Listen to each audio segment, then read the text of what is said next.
Friends, എല്ലാവർക്കും സ്മിതാസ് cooking വേൾഡിലേക്ക് സ്വാഗതം. ഇന്ന് ചെയ്യുന്നത് വളരെ സിമ്പിൾ ആയിട്ടുള്ള മീൻ പീര വറ്റിച്ചതാണ്. കഴുകി വൃത്തിയാക്കിയ 1/4 കിലോ നെത്തോലിയാണ് എടുത്തിട്ടുള്ളത്.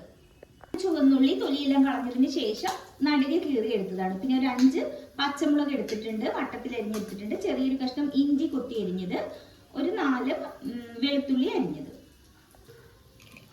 കഴുകി വൃത്തിയാക്കിയ മീന് പാകം ചെയ്യുന്ന പാത്രത്തിലേക്ക് ഇട്ട് കൊടുക്കാം. ഞാനിപ്പോൾ ഒരു മണ്ണിന്റെ ചട്ടിയാണ് എടുത്തിട്ടുള്ളത്, അതിലേക്ക് ഇട്ട് കൊടുക്കാം. ചുവന്നുള്ളി,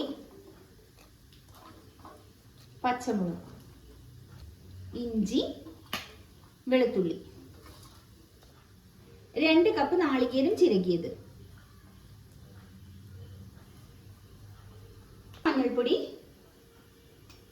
1/4 ടീസ്പൂൺ മുളക് പൊടി, കറിവേപ്പില ചേർത്ത് കൊടുക്കാം.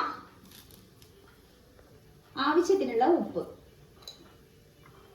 കുടംപുളിയാണ് ചേർക്കുന്നത്. ഇപ്പൊ ഞാൻ പുളിക്ക് ആവശ്യമായിട്ടുള്ള കുടംപുളി ചേർക്കാം കേട്ടോ. അപ്പൊ ഞാൻ ചെറിയൊരു കഷ്ണം പുളി എടുത്തിട്ട് വെള്ളത്തിൽ ഇട്ടതായിരുന്നു. അപ്പൊ ആ വെള്ളത്തോട് കൂടി തന്നെയാണ് അതിലേക്ക് ഒഴിച്ചിട്ടുള്ളത്. ഒന്ന് യോജിപ്പിച്ച് കൊടുക്കാം.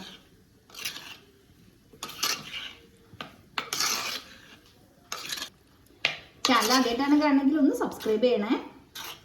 മീനധികം വേവൊന്നുമില്ല. 1/4 ഗ്ലാസ് വെള്ളം കൂടി ചേർത്ത് കൊടുക്കാം.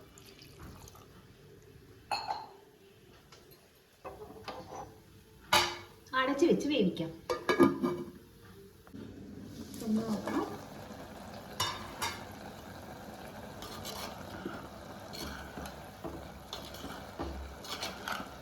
നല്ലൊരു സ്മെല്ലുണ്ട് കേട്ടോ. ഇവിടെ നല്ല ടേസ്റ്റാണ്. നല്ല ചൂട് ചോറിൻ്റെ കൂടെ കുറച്ച് വെള്ളം, മീനെല്ലാം വെന്താണ് ഇരിക്കുന്നത്.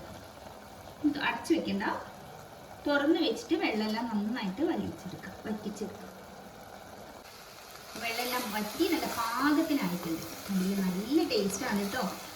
ഇതേ രീതിയിൽ തന്നെ നമുക്ക് ചെറിയ മത്തി അയലൊക്കെ ഉണ്ടെങ്കിൽ ഇങ്ങനെ തന്നെ ചെയ്തെടുക്കാം. നല്ല ടേസ്റ്റ് ആയിരിക്കും. ട്രൈ ചെയ്ത് നോക്കൂ. വീഡിയോ ഇഷ്ടമായാലും ലൈക്ക് ചെയ്യാനും ഷെയർ ചെയ്യാനും കമൻറ്റ് ചെയ്യാനും ഒന്നും മറക്കരുത്. Thank you.